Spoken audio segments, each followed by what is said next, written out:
Hello and welcome. Today we're talking about the land of Dragonfire, the kingdom of Dragoria.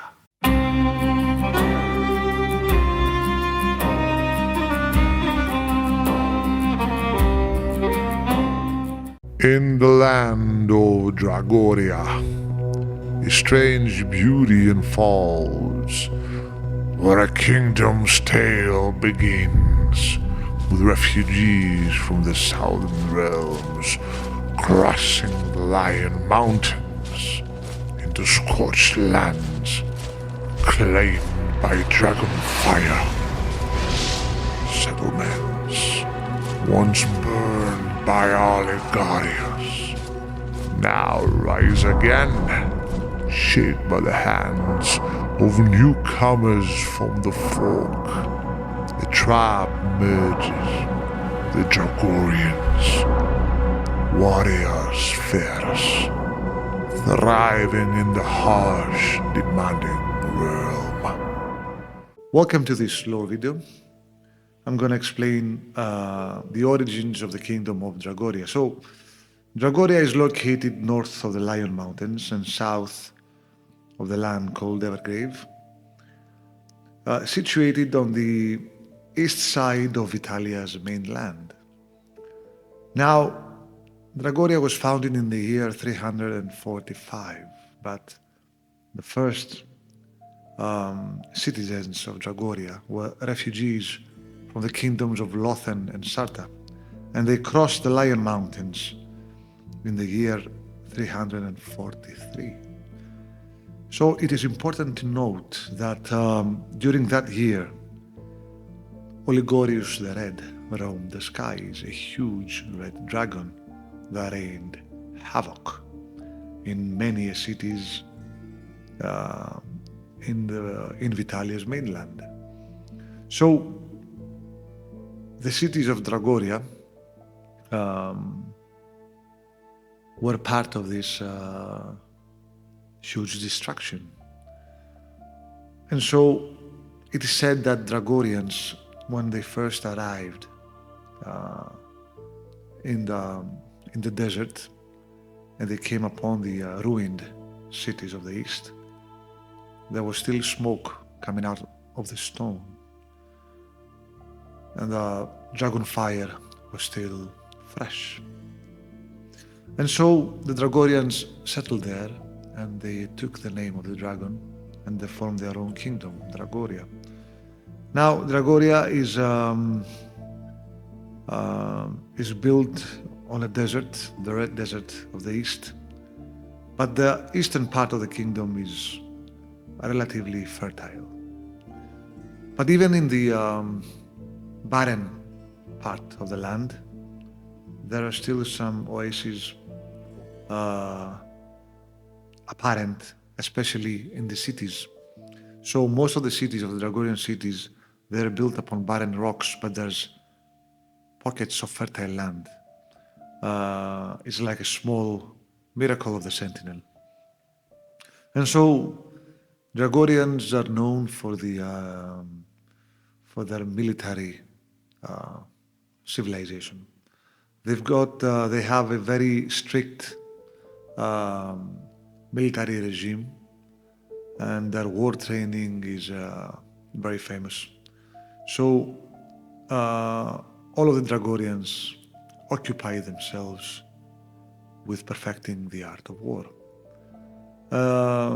They live by raiding, and they live by attacking neighboring settlements and taking what they want. That said, kings in Dragoria are not exactly elected.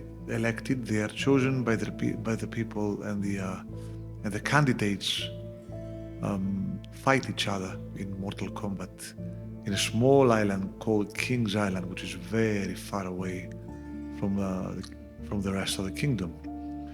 And so all of the Dragoria civilization is built around war. And now, although there are not apparent ranks in Dragoria's culture like in other kingdoms, there are some different classifications that again are based on military prowess. And so the better Dragorian warriors receive some benefits. It starts with looting benefits. And so a low-class Dragorian is not entitled to loot. He can fight, of course, he's obliged to fight, but he's not entitled to bringing stuff back. In Dragoria, men and women fight, and they are considered equal, and they receive the same training as the rest of the Dragorians. Now, when a Dragorian marries another Dragorian woman, she's called a gold dragon.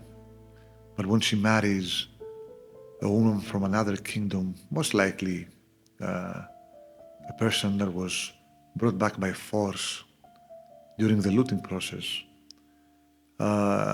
if she is married to Dragorian, she's called a silver dragon.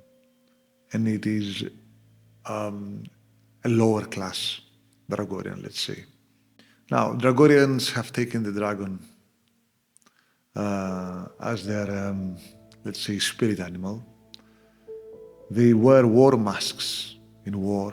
They're metallic masks that resemble different animals, and different Dragorian families have a different type of animals for their sigil.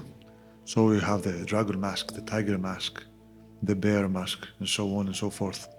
Lastly, Dragorians, they may raid and they may indulge themselves in the virtues of war, but they are not known for their expansion tactics. They do not expand, they do not look to conquer. They simply defend their territory very fiercely. And just because their cities are built on rocks and they're anchored on tall places, it is almost impossible to conquer them and to besiege them. So Dragorians keep eluding other forces that attack them, like Lothenians. Dragorians and Lothenians have been on an ongoing war for many years, but this war takes place mostly in the Lion Mountains, which is a grey zone conquered by many kingdoms of the folk.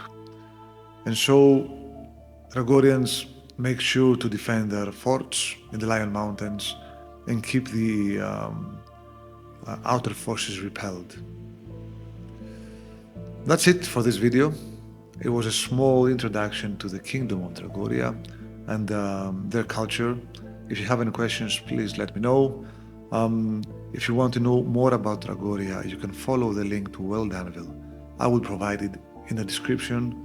We'll have more videos on more things regarding the lore of Vitallia. Until next time, take care.